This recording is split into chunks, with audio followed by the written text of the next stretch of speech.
So TF2 has a lot of wrenches, but there's one wrench that stands out to me a lot. I'm going to talk about that wrench today. Meet the Eureka Effect. You could say it's a very unique wrench, because this wrench has an ability like any other wrench in the game, that of which is teleportation.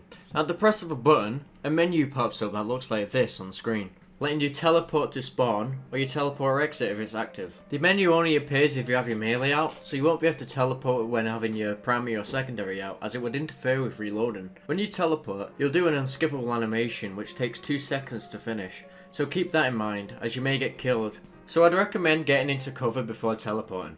Metal costs have been cut for the teleporters too, so instead of the teleporters costing 50 metal each, it costs 25 metal when you have the Eureka Effect equipped.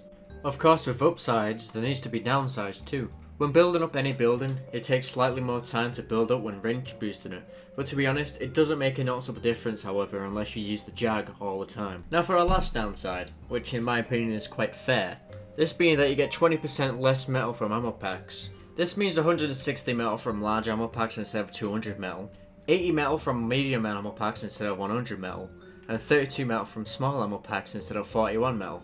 This downside is forgivable though, since you can teleport back to spawn whenever you please, which has an infinite amount of metal at all times. Thinking about it, the Eureka Effect is basically the anti-Jag. It has a slower swing speed while the Jag has a faster swing speed than stock. The Jag can't teleport while the Eureka Effect can. That's about it. Now for a useful bind that will help and speed up the teleportation.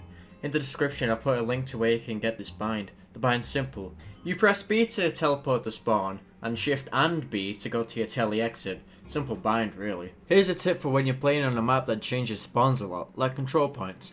When your spawn changes, you can use the Eureka Effect to teleport to the new spawn location, so you can build a tele entrance.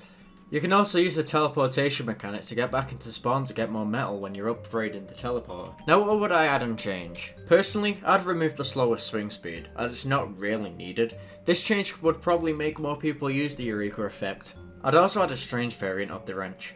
Now I can't say that they can't add one because of copyright reasons, when the Thompson 6000 is from the exact same set, and that is a strange counterpart. Apart from that, the Eureka Effect is perfect in its current design. I really like the Eureka Effect, and I'm really sad that this wrench is overlooked by the Jag, the Gunslinger, and even the stock wrench. This wrench is good at engineering as well, as you can place a secret tele exit, then go back to spawn instantly to build an entrance if you so please. It's also really good at getting out of sticky situations.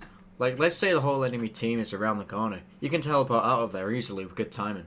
And we can't mention the Eureka Effect without mentioning the Jag Effect rollout.